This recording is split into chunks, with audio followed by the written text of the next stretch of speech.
Welcome, friends. I'm sitting here with the Chief Executive Director, and we just got done with our event over at Woodward. We're sitting at this beautiful Poudre, whatever the term is for it, or how do you say it. It's gorgeous.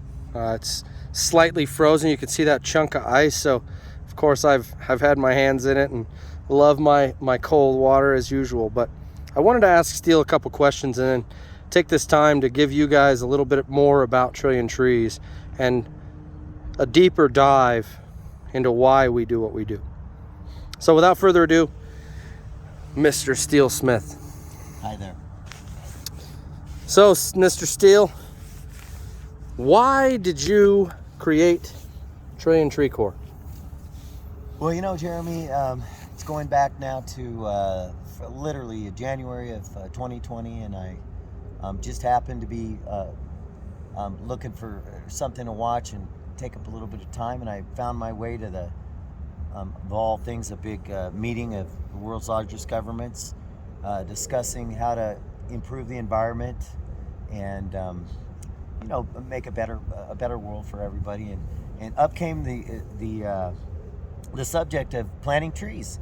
And it turns out an organization had mapped out the entire globe and figured out that if you planted over 1 trillion trees, when they matured in the next 20 and 30 years, you would actually be doing a wonderful service for the environment. You wouldn't be taking anybody's private land, and it could be done by private organizations.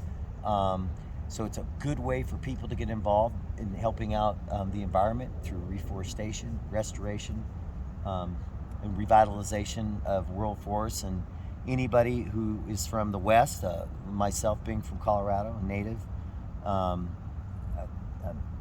loved the forest and appreciated being around the forest my whole life, and to see the 2 and 3 million acre fires over the last 4 and 5 years, it's devastating. And I think anybody, regardless of your political bent, realizes that we've got a serious problem in the West. We've had literally tens of millions of acres burned, and it made me realize, listening to these specialists talk, that something needs to be done. And one of the best ways you can heal this world is through forestry. And it's also one of the least political, least divisive things you can think of, because most people agree that planting trees is an important thing. And also, I think most people agree that forestry is an excellent way for people to transition from other careers. Absolutely. And as a segue to that, you can totally go into all of our programs. We have, of course, 4 amazing cores within our Trillion Tree Corps. Right. And then we, of course, have the Klover Care program underneath that. Absolutely. So I came to the decision I decided after being a corporate finance guy and a Six Sigma quality person, and then somebody who owned a few businesses of my own, I realized it was time to do something. I had been raising money for charities the last 10 years, and I realized that maybe it's time to start raising money and opening up a nonprofit that A, goes back to what I was saying about reforestation, but B, being an active veteran and a member of Post 1 of the American Legion, and having done some charity work through Toys for Tots and other awesome Canines for Warriors and other really good programs for veterans, I realized, you know what? I think we could literally use veterans as our core for where we find our people that will help us with these projects. Yeah, I mean, who better than the guys that went out and tried to die for their country and came home? They survived it. Absolutely. So absolutely. At first I thought there'd be what I thought would be a warrior program, which to me was a transition for a warrior, somebody who had just got back from Iraq, Afghanistan, Philippines, wherever they had been, and they're looking for a job and they're not sure what they're going to do, and maybe they've got PTSD, maybe their life hasn't, it's been a tough transition. What better place than to get out in the forest? So I said, you know what? Why don't we have a warrior program, and why don't I use through the legions, start a program saying, look, there's projects with the Great American Outdoors Act and the Trillion Tree Act. America has has literally signed up with the other large countries of the world and agreed to plant, in our case, somewhere in the neighborhood of 800 million trees, being the fourth largest land mass country with available land, the fourth available land mass. And then next thing I know, I said, they might be a warrior and they might need a job, but they might be an older vet who can't work in the forest. So I said, Why don't we have a ranger program? And why don't we have that be the volunteer program where they can come, join the Legion, use that as a home base in the area they're at, because Legions are all across the country, as are VFWs. And they're essential. We those were bred out of absolute necessity. You could not go without veterans having a connection, and socialization. Anyone who's been to a Legion, belongs to a Legion or a VFW knows. You've got a lot of fine people in there, but many of them are closing. In my last tour that I did 4 years ago, I visited over 300 Legions with my dog for a dog project. And I was shocked. Many beautiful posts closing down. Many of them, I'm 61 now, and many of them literally at 57 were calling me Sonny. Which is fine. But it just shows the level of veterans in there are in their late 80s, 70s, 60s. They need new blood, absolutely. So imagine if you started marketing for Ranger Corps in some of these cities that our next subject about touring and honoring vets.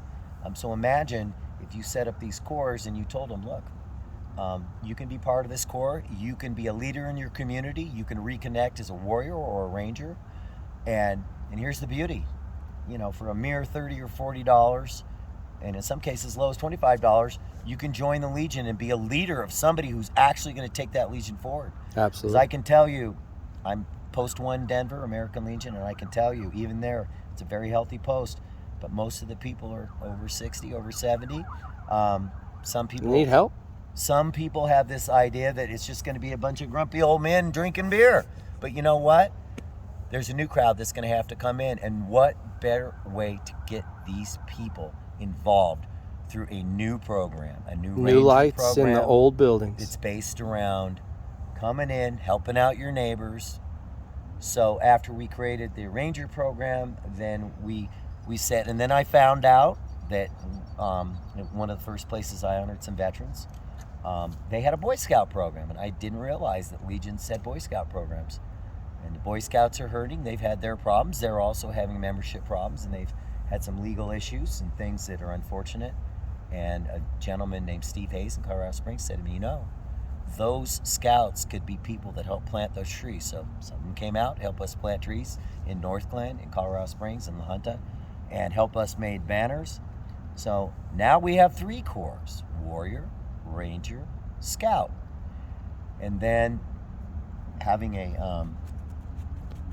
one of the events we did, I found we allow the different posts to pick out people that we honor, and they choose the people. They choose the honors. One of the absolutely. persons that was chosen in Cortez was a wind talker, and I think he was over 100 years old, and this gentleman was literally sitting in that chair, and he was just crying, stunned that people were honoring him. But he also was a Ute warrior, belonged to the Ute tribe, but he also was a veteran. So it was awesome because we got to honor him as a vet. Next thing I know, I'm talking to the Ute tribal leader, and he's saying, here's my card, we need to talk.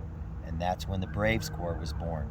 And that's our idea of helping out the Native American, the 154 different Native American tribes across America, provide another place for people. Lord knows that, especially with COVID, a lot of these Native indigenous peoples, there's nowhere to work other than the casino. And I know that's what's the word? That sometimes you say, that's just everybody says it. No. And I'm part Cherokee Indian, and I can tell you that a lot of them, there's very few places to get employed, especially after COVID. They've got a lot of damage to their lands, so it's a win-win. Help them Let's plant go and trees, restore those lands. help Absolutely. them get grants, help them plant trees, and that program is well underway as well. So, which kind of takes us back around to Celebration Heroes. if you want to get the word out to people, and you're somebody like me that's raised money before through charity fundraising and stuff, you have to have a vehicle, a venue, and something like a catch to get people involved. And in my case, I said, well, let's go around the state, because I had done tours before. And I said, why don't we start in Colorado and go through the 14 American Legion districts, which also covers VFWs as well, different districts, but same group of people. And I said, why don't we go out and we pick posts out and we let them honor a lady or gentleman with military service. Let them pick out who we honor. We can go there. We can honor them, have a dinner for them, plant trees in their honor, have a silent auction with smaller trees. And we've done 27 of them now, and I'm proud to say that all the money we raise at these events goes directly back to the post. We never take a dime. Now we're in phase 2, Plains to Peaks tour, and we're getting trees donated, and we're getting people involved. We're getting cities involved. Now we're building memorials. And what is our, now that's a great segue to pop in. What's our motto this year? What's our motto for this, not only this tour, but possibly for all the tours in the future? Well, there's 2 mottos. One, we've got some good marketing firms working this, because if you're going to be successful, number one, you got to get the word out through these kind of events. It's great. It's really good for getting through to the press and getting through to the veteran and the community. Their community, especially absolutely. Smaller communities. We've been in La Junta, Cortez, all Montrose, over Delta, all over the state. Anyways, to your question, a gentleman, Adrian Hart, who's in La Junta, who loved us, and he's a newspaper man, Seiko News. He came up with the catchphrase, instead of pay it forward, plan it forward. Absolutely. And I've actually changed our national tour. This year we were just going to go out, introduce ourselves to posts, VFW and Legion posts across the country, all 48 states, over 100 largest metro areas in the country. I've mapped it out based on previous tours, and now we're going to plan it forward, meaning we're actually going to have the post get involved, top down from Indianapolis, the Legion headquarters, also VFW, and literally get them involved, saying, look, are you willing to donate a tree? And we can help you, because we have nursery partnerships. Absolutely. We're even involved with Lowe's and Home Depot, so we can do it nationwide. We get very good wholesale deals and obviously donations. But anyways, the idea is there's posts that are hurting. The one post I was out at Indianapolis, very healthy, 1,000 people, big theater, put me up overnight. I'm exaggerating, 2 miles away, there's a post that's closing. So why don't you plan it forward? Why don't we give the first city, Cheyenne, a tree? And why doesn't Cheyenne post for donate a tree for Casper? And how about Casper, we take the tree they donated and drive it up Gillette. Amen. And then we have Gillette, we take their tree and plant it forward in Sturgis. And we're going to be in Sturgis right around the rally, Sturgis rally. No, don't be giving away all the dates, and that's all extra. Anyway, they got to become a member for all that. So it's plan it forward. It's the next step, getting Legions involved, VFWs involved. Plan it forward. Amazing. Be part of the Ranger Corps. Be part of the people that set up the Corps that A, increase your membership with new young blood. B, help out with fundraisers. These are literally fundraising opportunities for people who may need new rugs, may need new ceiling. Trust me, may need just to help out some of their members. And then of course that evolved into some other programs when I realized that not everybody can go out in the forest and plant a tree. One night I found myself watching this great Japanese gentleman doing bonsai, and I said, wait a minute, those are actually little trees. They're not plants that look like trees. They're actually little hybrid trees. So what better way to get people involved in a Legion that can't go out and plant a tree? Teach them how to wire bonsais. Teach them how to, first of all, teach them how to plant them. How to actually take care of them. Yeah. Teach them how to take care of them, how they water them, history of bonsai. Everybody thinks bonsais are from Japan. They actually started in China. Absolutely. They were actually in Korea. They were thousands of years, and then Japan perfected it. Absolutely. And more kudos to them. Someday we'll do an international tour to Japan. Yeah, we'll go see the real bonsai guys and the experts for sure. There. So Sneak peek created 2027. a bonsai program. We're doing the pilot programs, hopefully in North Glen, Denver, and Brush. Love the people in Brush. That's where I met Jeremy, who's doing this interview. And so, little trees, big forest. If you can't go on tour and you can't help us as a volunteer or as a warrior plant trees across the country and the globe, you certainly can help us with bonsai. You might even be somebody who suffered an injury and you can't go out and plant, and you might be a young person, but you certainly could be a train the trainer, teacher for bonsai. We've got a production facility we're opening up in Chimicum, Washington, where we're going to take wood that is cut down because the tree was diseased. We've got a 22-acre ranch we're working on. We're going to be creating projects and kits for these people to use and to sell and to share in the profits and the revenues of the programs. Our company, as a part of our bylaws, is 10% of our money has to go to veterans causes. Right now, that's the Legion and Veteran VFW, and I'm proud to say 100% of our first 2 years revenue, not 50, not 10, 100% of anything we've raised, which is well over $40,000 now in 27 events, 100% has gone to veterans causes or Legions directly or VFWs directly. And I'm very proud of that. And Jeremy, the gentleman giving the interview, literally joined our company.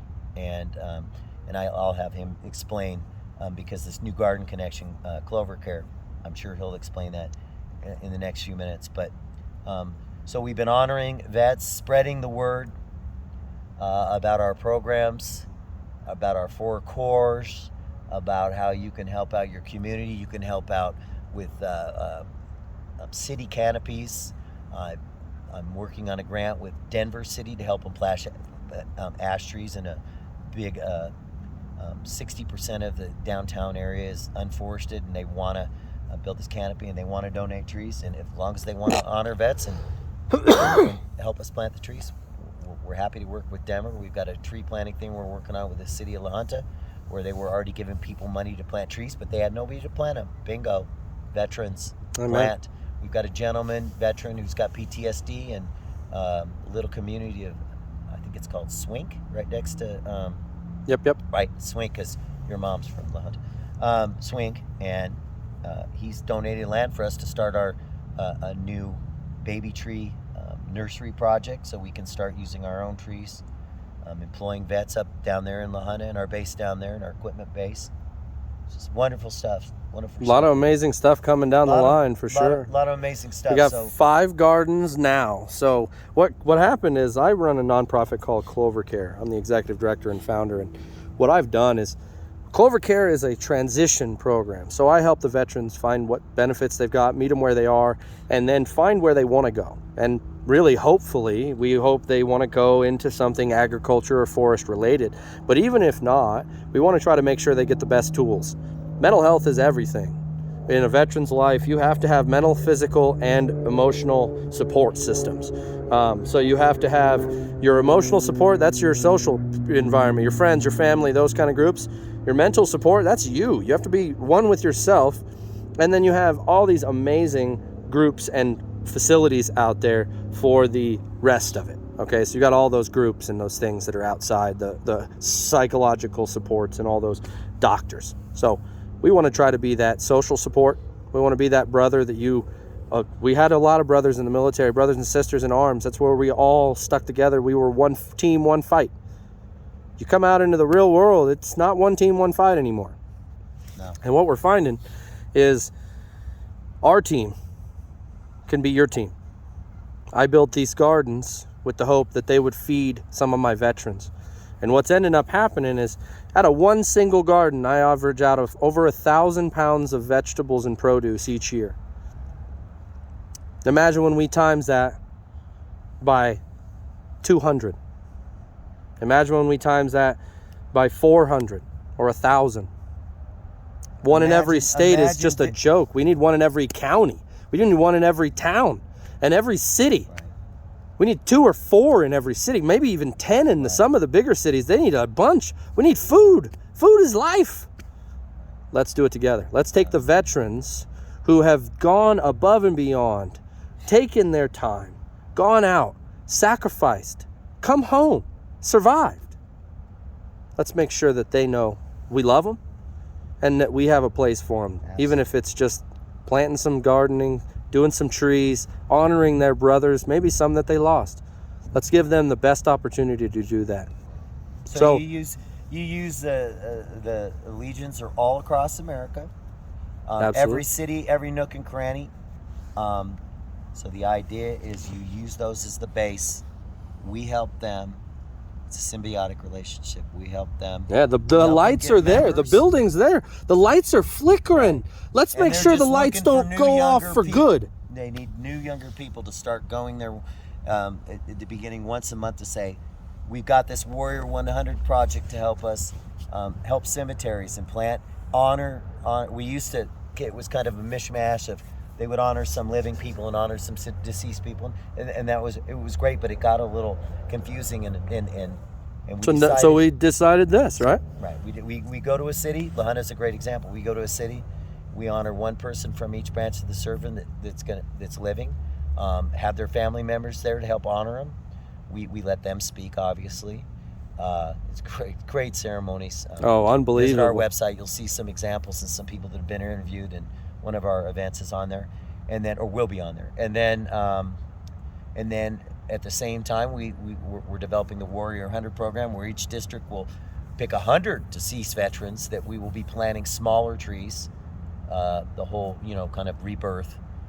One life is moved on to the next level, and this tree symbolizes they're all together in this. They paid the ultimate price. They're done. They've sacrificed far too much. So together, celebration of heroes for the living vets on our New Plains to Peaks tours, and then also we'll be setting up our first Warrior 100 to enrich, employ people, and honor people in cemeteries, and yes, employ people as well, because those cemeteries, a lot of them, they need work. They need work. They do. So you've got the Warrior 100 program, honoring veterans, planting trees, baby trees and small forests and around cemeteries where they need rebirth, because a lot of those trees are 100 dying. years old and dying. They're kind of like the one you got right behind you, just looking like it needs a new life. It looks like it needs a new life.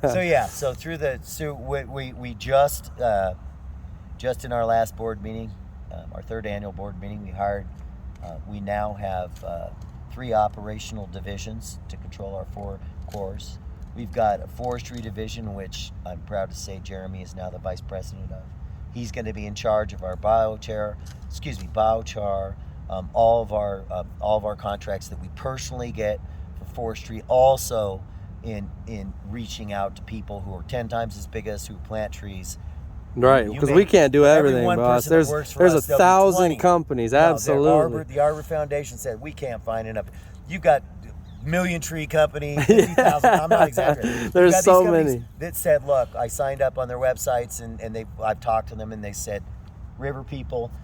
We did 2 planting events with them in Denver, Breckenridge, on Earth Day last. And the reality is we can send. They just said, you send them our way. So through our Klover, Kare, and through Jeremy, and finding out is this vet coming out of service? Is he a warrior? Is he a ranger?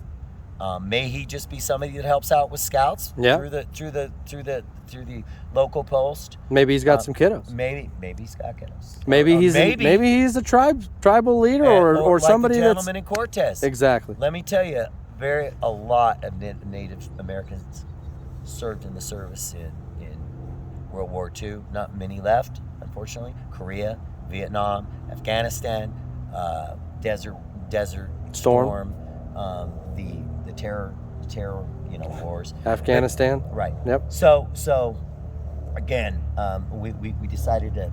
We have 3 distinct divisions. Forestry, I just described that. Then you have the second would be education, and education includes education through the bonsai program, general education, designing the programs when we're out talking to the post about what does it mean. What is the TCOH? What does TCOH mean? And also just generally, our production is also under them. The kits we were talking about, because a lot of the people that are going to be helping us make things and Yeah, help that's an share in event. the revenue are going to be in the education. New lights in them buildings. Right, the bonsai program.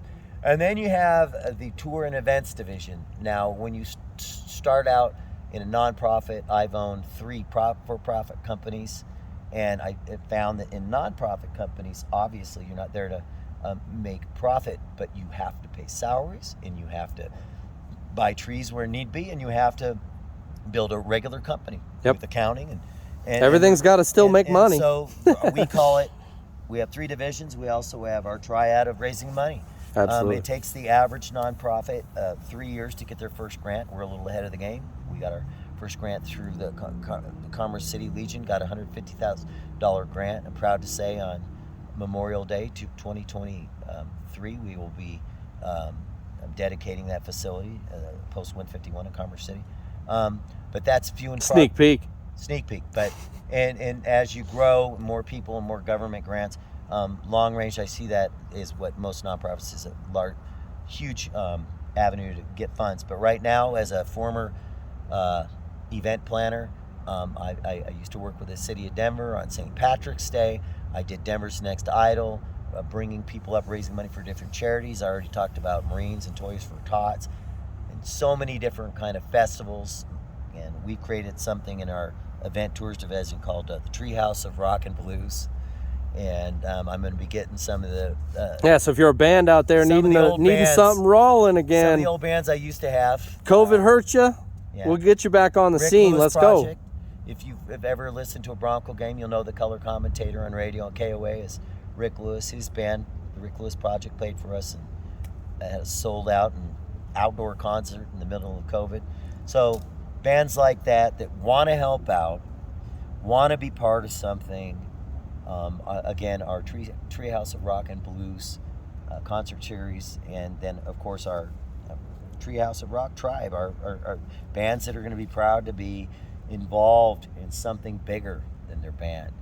And all you veteran bands out there, all you veterans, bands, let's hear it. We need bands, it. Blues, rock bands. We'll take some other quality music, but we're definitely looking for something that brings a crowd. Everybody, they do get paid for their efforts. Amen. Nobody works for free. No, Rick Lewis played for free, but his band members we paid them because I don't believe that somebody who spends all that time practicing, they have to pay. So I'm going to go ahead and we'll wrap this up. You'll have many more of these types of sit downs. We'll have some one-on-one, some heart-to-heart, some hard questions. If you have some questions, if you have something going on that you'd like to bring forward to the company, to the group, to what we've got going on, if you'd like to bring this to your Legion, subscribe, go on our website, contact us.